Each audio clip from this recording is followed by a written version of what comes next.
तर cyber security आणि cyber crime ह्या दोन वेगळ्या गोष्टी आहेत. बऱ्याचदा आपण काय म्हणतो की सायबर क्राईम म्हणजे सायबर सिक्युरिटी म्हणजे अशी गफलत आहे बघा, जनरलाइज म्हणजे जे सर्वसामान्य माणसांच्या. काही लोक म्हणतात माझ्या मुलाने ते सायबर क्राईमचं सर्टिफिकेट केलं, काही म्हणतात सायबर सिक्युरिटीचं केलं, असं बरंचसं काय काय आहे. तर सायबर काय हे पहिलं समजलं पाहिजे, म्हणजे आपण सिक्युरिटी आणि क्राईमकडे नंतर जाऊया. तर सायबर म्हणजे काय, पूर्ण जग हे जे आहे हे एका जाळ्याने जोडलं गेलं आहे, एका नेटवर्कने जोडलं गेलं आहे. मग ते तुमच्या कंपनीचं इंट्रानेट असेल, इंटरनेट असेल, हे सगळं जग, प्रत्येक देश हा एका केंद्रीय जाळ्याने जोडला गेला आहे, त्याला आपण सायबर म्हणतो. आणि सिस्टीम्स एक समजून घेऊया. तर सिस्टीम म्हणजे काय, आपण म्हणतो कम्प्युटर म्हणजे सिस्टीम, राउटर म्हणजे सिस्टीम. तर तसं न जाता इन्फॉर्मेशन टेक्नॉलॉजीमध्ये तुम्ही जे काही वापरताय, तुमचे सर्व्हर्स असोत, नेटवर्क असोत, किंवा तुमचे लॅपटॉप्स असोत, तुमचे इतर डिव्हायसेस असोत, या सगळ्यांना सिस्टीम म्हटलं जातं. मग सिस्टीम आणि सायबर यांची सुरक्षा करायची म्हणजे सायबर सिक्युरिटी. आता सायबर सिक्युरिटी कशी करायची, ती कशी असली पाहिजे, हा निराळा विषय आहे. परंतु अटॅक कसा करतात, हा जो तुम्ही प्रश्न विचारला त्याला मी हात घालतो. अटॅकर्स कोणत्या स्वरूपाचे असतात हे समजून घेऊया. पहिला काय की त्याला काहीतरी फायदा मिळवायचा आहे, म्हणजे तो सायबर हल्ला केल्यानंतर त्यातून मला काय फायदा मिळेल याच्यासाठी अटॅक होतो. दुसरा जो अटॅकर असतो तो मनमौजी स्वरूपाचा असतो, ज्याला आपण म्हणतो फन. मी चांगला कोडर आहे, मी चांगला प्रोग्रॅमर आहे, आणि चला मी एखादं काहीतरी डिस्ट्रक्टिव्ह सॉफ्टवेअर बनवतो.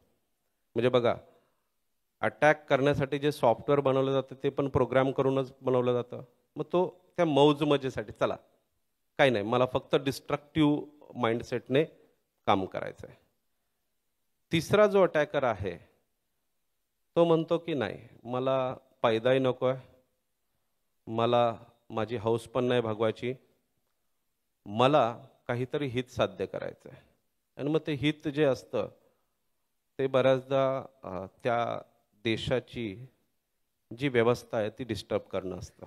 कारण मी IIT बॉम्बेमध्ये मास्टर्स केलं आहे, IIT जम्मूमधून पोस्ट ग्रॅज्युएशन केलं आहे सायबर सिक्युरिटीमध्ये, 3 डॉक्टरेट्स अर्न केल्यात आणि 4थी माझ्याकडे मानद डॉक्टरेट आहे.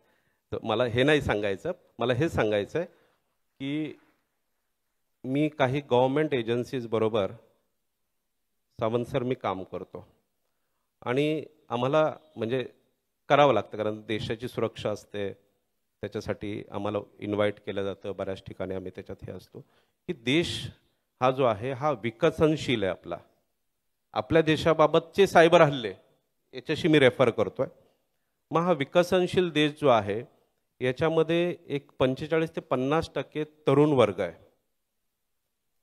आणि आपल्याकडे मोठी वर्कफोर्स आहे. त्याच्यामुळे विकसित भारताचं जे स्वप्न आहे ते आपल्या सगळ्यांना पडतंय, आणि 25-30 वर्षामध्ये आपण ते अचीव पण करू. मग अशा देशाला डिस्टर्ब करणं खूप आवश्यक आहे. म्हणून हे अटॅक्स जे आहेत ते फिनान्शियल गेनसाठी, फायद्यासाठी पण केले जात नाहीत.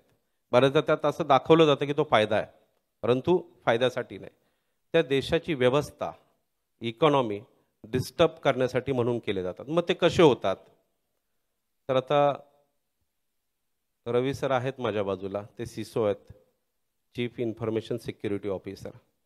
मग ह्या सिस्टीम ज्या आपण लावतो, म्हणजे सिस्टीम, आता मी परत सिस्टीमकडे घेऊन येतो. सिस्टीम म्हणजे काय, तुमचे सर्व्हर, राउटर्स, नेटवर्क डिव्हायसेस, तुमचे लॅपटॉप्स, मोबाईल डिव्हायसेस जे तुमच्या ऑर्गनायझेशनच्या कामासाठी वापरले जातात. ह्या सिस्टीममध्ये काही गोष्टी तुम्हाला लॉक कराव्या लागतात, त्याला हार्डनिंग म्हणतो आम्ही. म्हणजे तुम्ही सायबर सिक्युरिटीची सॉफ्टवेअर वापरण्या अगोदर तुम्हाला तिथे काहीतरी हार्डनिंग करावं लागतं. हार्डनिंग म्हणजे काय, एखादा पोर्ट ब्लॉक करणं, अनावश्यक सॉफ्टवेअर काढून टाकणं, अशा अशा सगळ्या गोष्टी म्हणजे त्या कराव्या लागतात. तिथे कुठेतरी आपण त्या गोष्टी विसरून जातो, लुफोल राहतो. नंतर मग काय की दुसरी जी स्टेज आहे तिथे सायबर सिक्युरिटीची सॉफ्टवेअर घेणं, तिथे आपल्याकडे कुठेतरी दुर्लक्ष होतं. आणि मग ह्या दोन गोष्टी नसल्यामुळे खऱ्या अर्थाने हल्ले होतात. आत्ता तुम्हाला सांगतो, तुमचं जेवढं नेटवर्क आहे का, आत्ताचं तुमचं नेटवर्क म्हणजे रयत शिक्षण संस्थेचं, अगदी मी जबाबदारीनं बोलतोय, हे सुद्धा काही हजारो हॅकर्सकडून हॅक होण्याचा आत्ताच्या ह्या क्षणाला सुद्धा प्रयत्न होत असेल.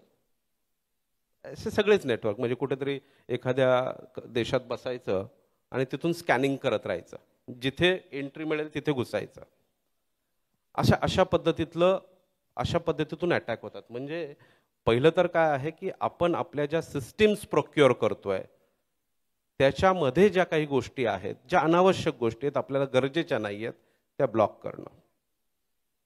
दुसरं, अटॅक झाला तर ते रोखण्यासाठीची सॉफ्टवेअर घेणं, ज्याला सिक्युरिटी टूल्स म्हटलं जातं, ती घेणं, म्हणजे अटॅक आपला प्रिव्हेंट होतो.